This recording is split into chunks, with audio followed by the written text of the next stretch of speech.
Right mid day news చూస్తున్నాం. ఇక పైరసీపై CB Anand X వేదికగా సంచలన పోస్ట్ చేశాడు. ఐబొమ్మ నిర్వాహకుడు రవి అరెస్టుతో పైరసీకి అడ్డుకట్ట పడినట్లేనని చాలా మంది భావిస్తున్నారు. ఈ అరెస్టుతో సైబర్ నేరాలు ఆగిపోతాయా అనే చర్చ కూడా జరిగింది. ఇక వీటన్నిటికీ సమాధానంగా సిబి ఆనంద్ చేసినటువంటి పోస్ట్ ఇప్పుడు చర్చనీయాంశంగా మారింది.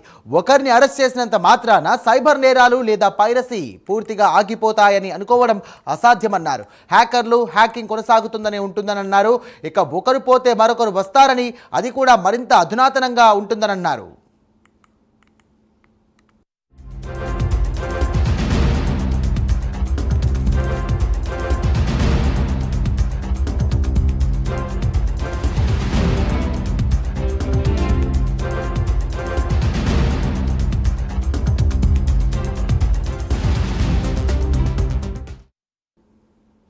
పెద్ద సాంకేతిక నైపుణ్యం ఉన్న దొంగల ముఠాలను పట్టుకున్న తర్వాత దొంగతనాలు, చోరీలు, మోసాలు ఆగిపోయాయా అని ప్రశ్నించారు.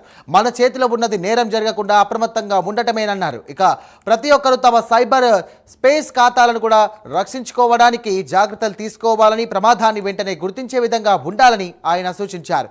జీవితంలో ఏది ఉచితంగా రాదని రాజమౌళి చెప్పిన మాటే అసలైన నిజమన్నారు. అయితే సిబి ఆనంద్ పోస్ట్ చేసిన కొన్ని గంటల్లోనే ఆన్లైన్లో మరో కొత్త సైట్ పుట్టుకొచ్చింది. మరో కొత్త వెబ్సైట్ కలకలం రేపుతోంది.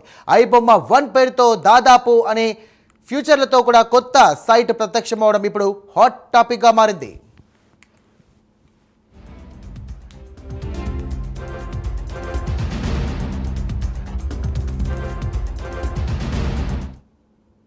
కొత్తగా ప్రారంభమైన ఐబొమ్మ 1 వెబ్సైట్ చూడటానికి అచ్చం పాత ఐబొమ్మలాగే ఉంది. కొత్తగా ప్రత్యక్షమైనటువంటి ఐబొమ్మ 1లో ఏదైనా సినిమాను క్లిక్ చేస్తే నేరుగా మూవీ రూల్స్కు రీడైట్ అవుతుంది.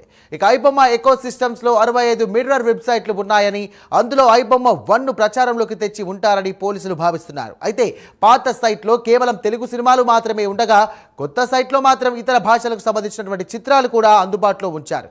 ఇక దీని వెనుక రవి అనుచరులు ఉన్నారా లేక మరెవరైనా ఉన్నారా అన్న కోణంలో స్పష్టత రావాల్సి ఉంది.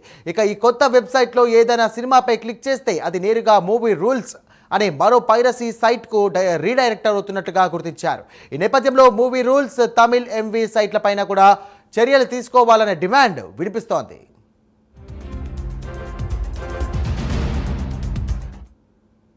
రైట్, ఇదే అంశానికి సంబంధించి మరిన్ని డీటెయిల్స్ అందించడానికి మా కరెస్పాండెంట్ నాగేంద్ర సిద్ధంగా ఉన్నారు. నాగేంద్ర, చెప్పండి, ఒకటి పోతే ఇంకొకటి అన్న చందంగా ఐబొమ్మని రవిని పట్టుకున్నారు. కానీ ఐబొమ్మ 1 పేరుతో కూడా మరో సైట్ ఇప్పుడు అందుబాటులోకి వచ్చింది. దీనిపైన కూడా సివి ఆనంద్ కీలక పోస్ట్ చేశారు. ఇది ఏ విధంగా చూడొచ్చు?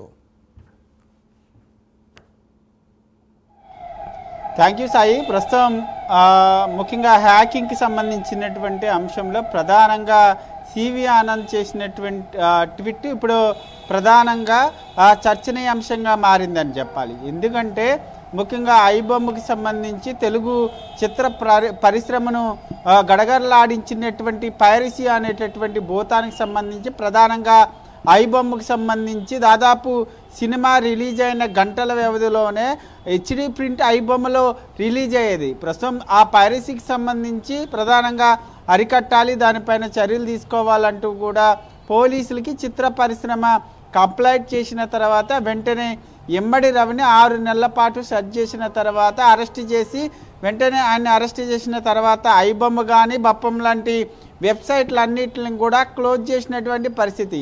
ముఖ్యంగా ఎమ్మడి రవిని అరెస్ట్ చేసిన తర్వాత చిత్ర పరిశ్రమ చాలా ఊపిరి పీల్చుకుందనే చెప్పాలి. ముఖ్యంగా ఈ ఐబొమ్మ అదేవిధంగా బప్పం క్లోజ్ అయిన తర్వాత పైరసీ తగ్గుతుంది అనేటటువంటి ఆలోచనలో ఉన్నటువంటి సమయంలోనే ప్రధానంగా ఒకవైపు ఎమ్మడి రవి పోలీసుల కస్టడీలో ఉన్నారు. ఈరోజు నుంచి సిసిఎస్ పోలీసులు 5 రోజుల పాటు ఆయన కస్టడీలోకి తీసుకోబోతున్నటువంటి తరుణంలో మరొక వెబ్సైటు, కొత్త వెబ్సైటు ఐబొమ్మ 1 అనే వెబ్సైటు తెరపైకి రావడంతో మరొకసారి ముఖ్యంగా ఈ మూవీ రీల్స్ కానీ అదేవిధంగా ఇతర వెబ్సైట్లకు సంబంధించినటువంటి అంశంలో ప్రధానంగా హ్యాకింగ్ అనేది, కొత్త వెబ్సైట్లు పుట్టుకురావడం అనేది ప్రధానంగా మనం ఎంత అరికడదామని చూసినా సరే కొత్త వెబ్సైట్లు వస్తూనే ఉంటాయి. ముఖ్యంగా ఆ దారిలోకి వెళ్లకుండా అక్రమంగా ప్రలోభాలు పెట్టి అక్రమంగా డబ్బులు సంపాదించేటటువంటి దారిలోకి వెళ్ళకుండా మనం నియంత్రించాలంటూ కూడా సివి ఆనంద్ ట్వీట్ చేయడం జరిగింది.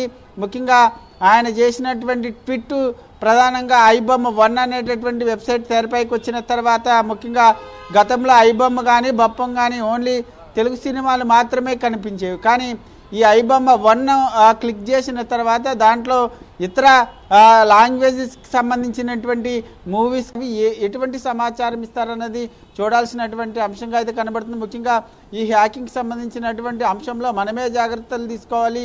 ఇటువంటి రోజుకొకటి తెరపైకి వస్తూనే ఉంటాయి. ఆ దారిలోకి వెళ్లకుండా మనమే నియంత్రించుకోవాలంటే కూడా సివి ఆనంద్ ట్వీట్ చేసినటువంటి పరిస్థితిలో ప్రస్తుతం ఇది చర్చనీయాంశంగా మారిందని చెప్పాలి. Sai right, thank you Nagendra.